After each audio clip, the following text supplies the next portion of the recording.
C'était une célèbre vedette trans, Es la, o él, es la travesti. Para mí es la. mais elle a été retrouvée pendue au câble d'électricité dans sa chambre.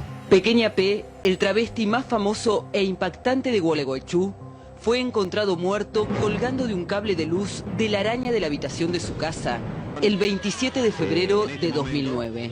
13 ans après sa disparition, la famille de la Pequeña P croit encore qu'il ne s'agissait pas d'un suicide, mais plutôt d'un homicide. Le coupable, cela reste un mystère. Les marques sur sa peau, les enregistrements sur son téléphone et l'autopsie tardive, entre autres, auraient fait surgir de nombreux doutes quant aux réelles conditions de sa disparition. L'un des principaux suspects, Miguel Orisberger, son partenaire de l'époque, est celui qui aurait découvert son cadavre. Se lo dije en el momento que la bajé de arriba, se lo dije ahí. ¿Por qué me dejas solo? ¿Por qué me abandonás en este momento?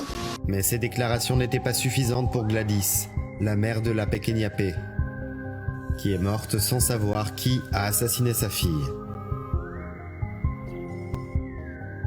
Y usted como madre vio que las madres tienen intuición.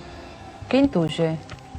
Que la mataron, eso lo dije de un principio. Mario Alberto Atun, dont le nom de scène était Pequeña P, réalisait des performances nocturnes dans les clubs nocturnes en Argentine. Elle était au sommet de sa carrière quand elle a été retrouvée sans vie. La justice a déterminé que la mort était due à un suicide par pendaison, mais l'expert sur le cas a signalé que des traces de vomi avaient été retrouvées sur les lieux et que le corps présentait des traces de coups et d'asphyxie.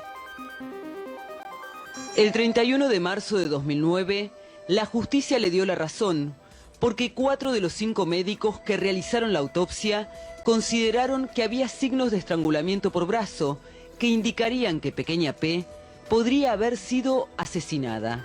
Pendant un long moment, les regards se sont tournés vers son partenaire qui a finalement été acquitté des charges. Puesto.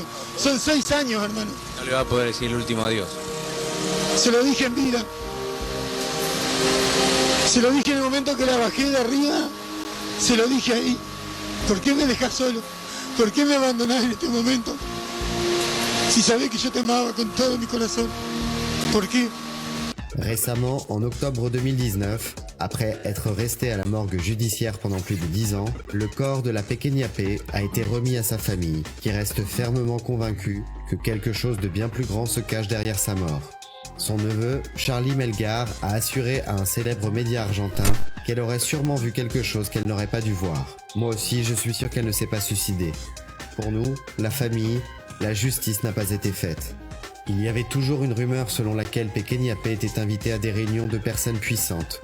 Et je pense qu'elle a vu une chose qu'elle n'aurait pas dû voir, ou alors qu'elle a su quelque chose qu'elle n'aurait pas dû savoir. Ils ont voulu lui faire peur, mais les choses sont devenues hors de contrôle. Aujourd'hui, ses restes reposent dans une crypte du cimetière du Nord, où après de longues années de torture et d'incertitude, ils ont enfin pu aller lui remettre une fleur.